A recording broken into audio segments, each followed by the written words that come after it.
I got some very sad news to report on this morning. In the city of Brussels, Belgium, there has been a coordinated terrorist attack, and at least 34 people have been killed, over 170 have been wounded, and the authorities are saying that ISIS is responsible for these attacks. Now, the attacks took place in two different locations. 20 people were killed in a Brussels subway station, and at least 14 people were killed during two explosions that happened at the Brussels airport. Now, the people who are responsible for this, I hope that they are brought to justice quickly, if they're not already dead. But the people who are behind this, who planned this or whatever, I hope that they get a bullet in their head. That's just how I feel about that. Because, the people that were killed during this attack, it's like there's just average everyday people who were, they woke up this morning.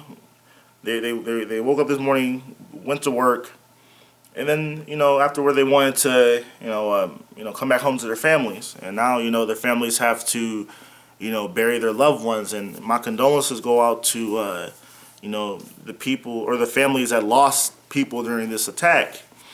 Now, another thing that I want to talk about is that I see this as being used as a way to say that, oh, we shouldn't accept refugees from other countries. Now, I've seen a lot of people comment and say that, see, this is what happens when you let, immigrants flood your country and blah, blah, blah, blah, blah.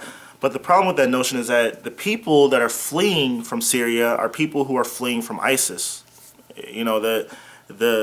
The process that goes into basically vetting people as refugees is a very strict process, and we haven't seen, it's not a significant amount of people, or not even, I won't even say that. It's a very, very small percentage of people that are, refugees that go on to do terrorist actions. It's actually, a lot of people have said that it doesn't make sense for someone who wants to, commit terrorist acts to do the refugee thing because it's such a hard process to go through.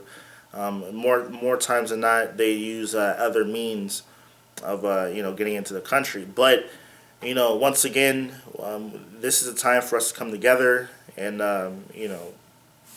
come together as human beings. And I don't know, it's just hard for me to talk about stuff like this because I've lost people through violence, here in America. So, my condolences go out to the families, and I hope the people who've done this are brought to justice. Thanks for watching, and yeah.